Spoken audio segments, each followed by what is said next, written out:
Alors des news concernant la ROC, la Race of Champions. Est-ce qu'on aura des anciens pilotes? Ce sera du 8 au 9 mars. Ah oui, c'est juste avant la reprise de la F1 en fait. Ok, une semaine avant, c'est assez tard. Hein. D'habitude c'était genre en janvier quoi. Bah là écoutez, même non, c'était même en décembre. Là c'était même en décembre, il me semble.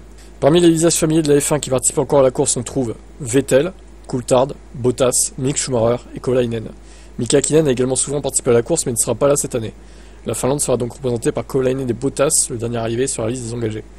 Ouais, Bottas il peut parce que il est pilote de réserve donc il a moins de... on va dire qu'il a plus de temps que les titulaires hein, pour le coup, à consacrer à ça. La 33e édition de la Race of Champions mettra en scène des pilotes issus de toutes sortes de disciplines. Outre la F1, il y a aussi la NASCAR, l'extrême E, le Dakar.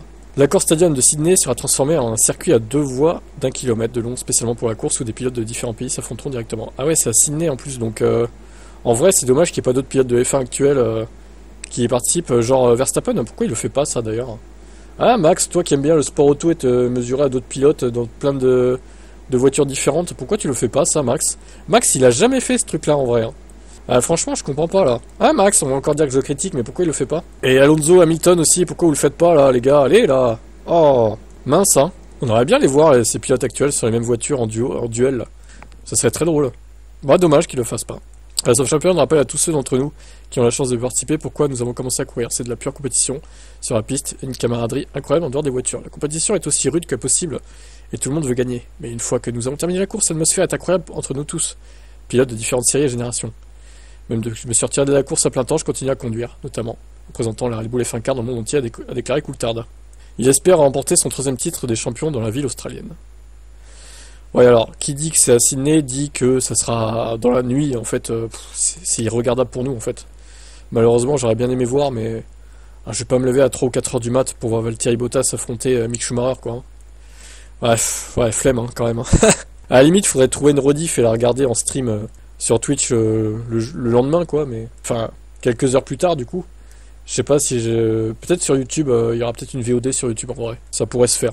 Bon, on verra d'ici là, mais bon. C'est dommage que ça soit sur ce fuseau horaire là pour le coup. Allez, ciao. Les rumeurs concernant le moteur Ford qui a du plomb dans l'aile encore hein, pour 2026. RBPT donc. Horner a assuré à plusieurs reprises que RBPT et Ford étaient sur la bonne voie atteignant tous leurs objectifs de développement pour le nouveau moteur. Cependant, la vraie question est de savoir si ces repères s'alignent sur ceux de la Rivo ou s'ils ont déjà pris de l'avance dans la course vers 2026. Mais selon des rumeurs persistantes, RBPT et Ford peinent à égaler les performances des unités de puissance rivales. C'est un secret pour personne que le camp de Verstappen est de plus en plus préoccupé par la compétitivité du projet de moteur de Red Bull. Si l'unité de puissance n'est pas à la hauteur, ça pourrait imposer des décisions difficiles à venir pour le néerlandais. La possibilité que Verstappen passe chez Mercedes en 2026 fait son chemin, principalement parce que le constructeur allemand est censé disposer de l'unité de puissance la plus solide et la plus fiable dans le cadre de la nouvelle réglementation Red Bull.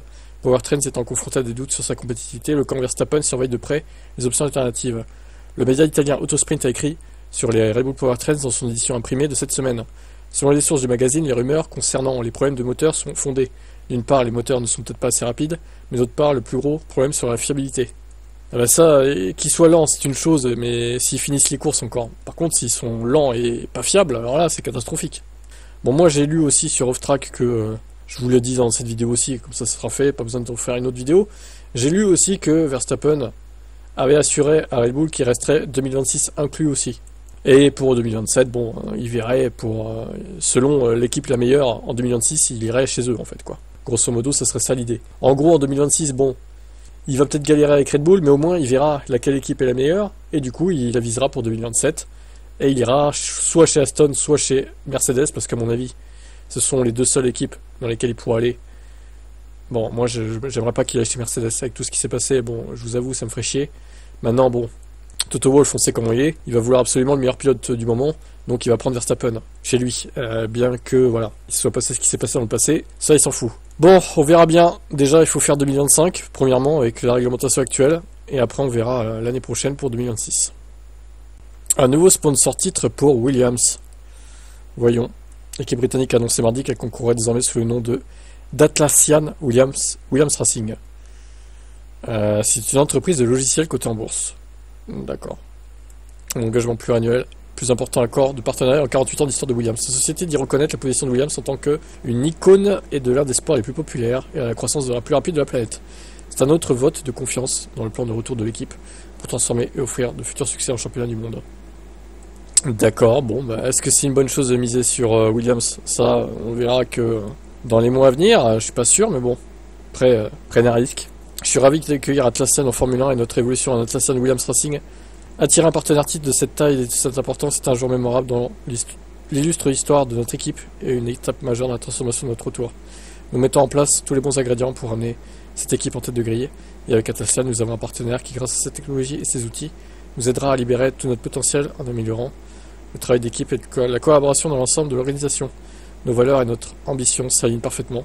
Je suis enthousiaste à l'idée de ce que nous pouvons réaliser ensemble, a conclu James Walls. Ok, bon, bah écoutez, on leur souhaite de réussir chez Williams. Maintenant, faudra pas s'attendre à des miracles en 2025, je pense que ça sera la continuité. Donc Williams, on va dire qu'ils se battront de temps en temps pour les points, mais bon, ça n'ira pas plus loin à mon avis. Hein.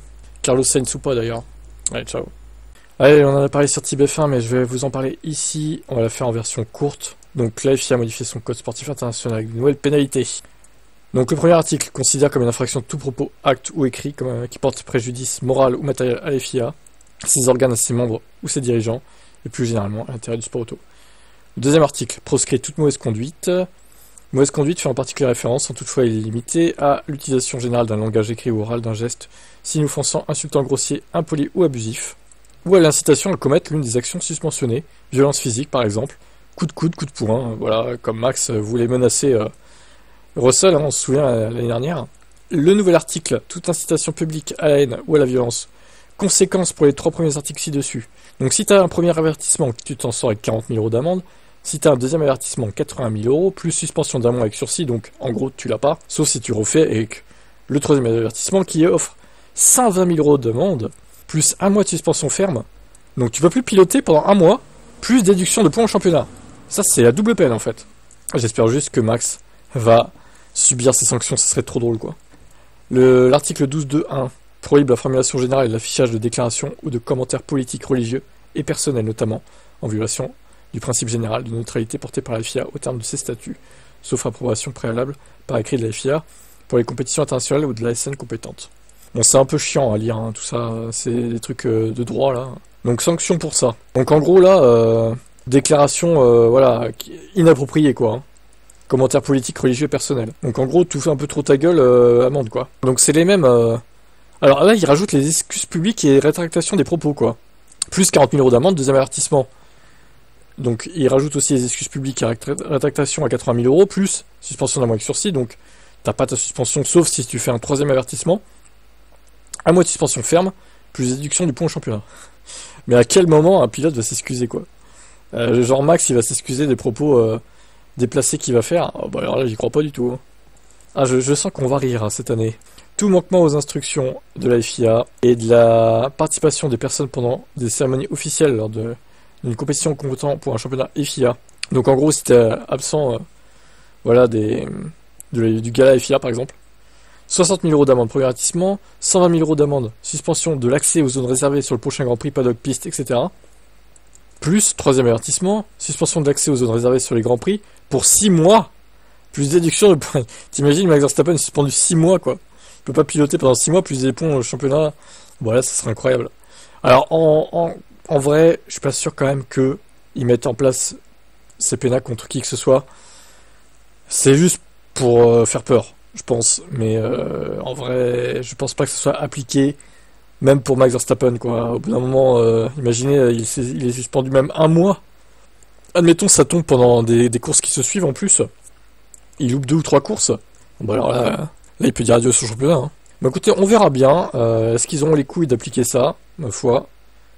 Hâte de voir.